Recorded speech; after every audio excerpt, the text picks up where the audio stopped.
So currently we have 6 staffers that are dedicated to the Overdose Prevention Center.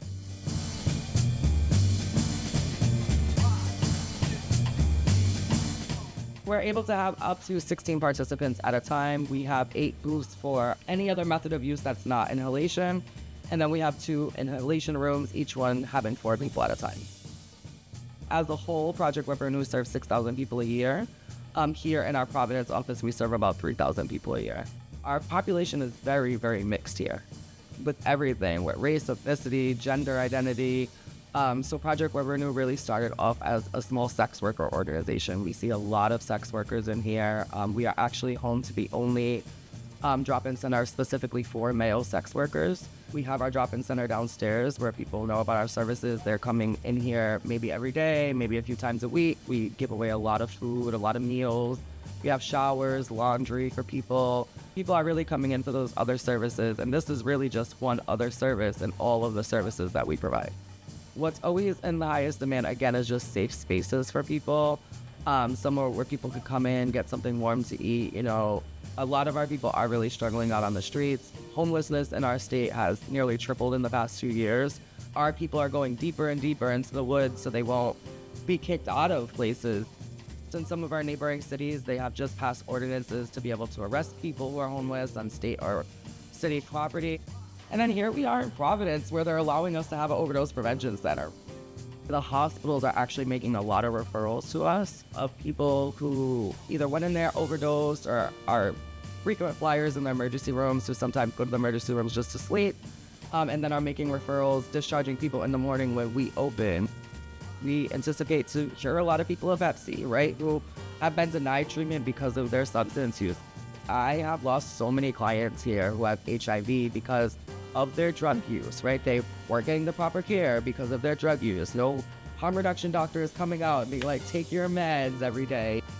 We know that there's so much harm reduction work in the HIV field, but we're not giving it to the people who need it most. We're not giving Hep C treatment to the people who are still using drugs. And those are the people who are spreading Hep C, right? So we've been doing so much like backwards work of trying to fix that. Also, you know, trying to fix kind of like the damage that was done by medical professionals to our people. VICTA is a treatment provider.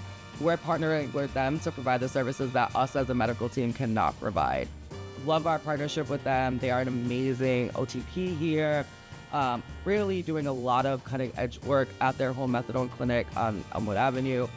There's a long history of VICTA wanting to come in and do things differently, right? Realizing that this is a service that people really need, right? And realizing a lot of the harms that other OTPs have been doing. So if somebody comes in today and wants to get put on methadone, we could drive them to their Elmwood Ave location and be put on the same day. We cannot have methadone here, obviously, with the DEA and all of those things.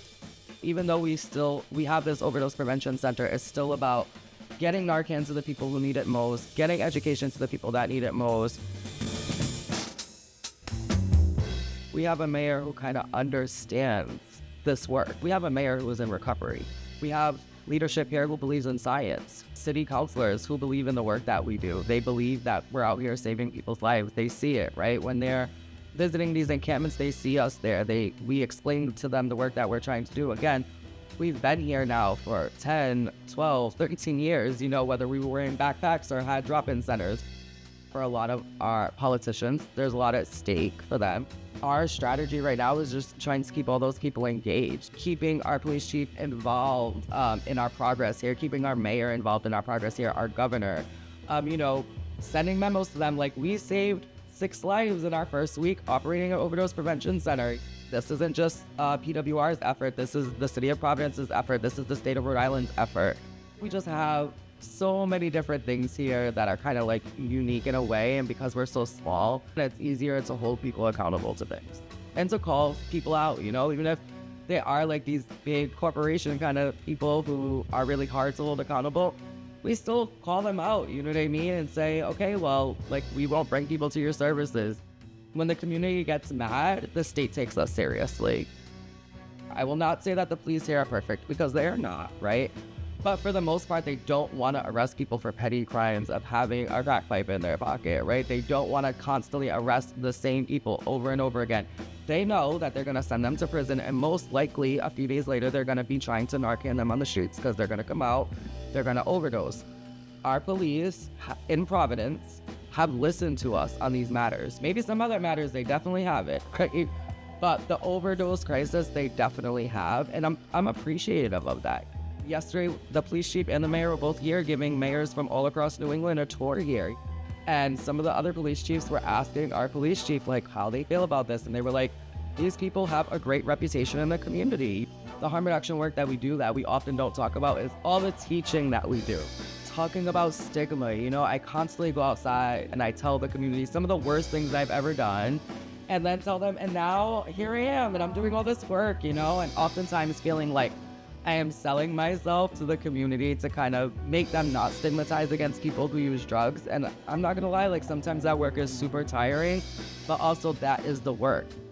None of this would have been possible without our strong peer workforce, and this fight was never easy. It is not made for the weak. And this time we just need to hold each other up.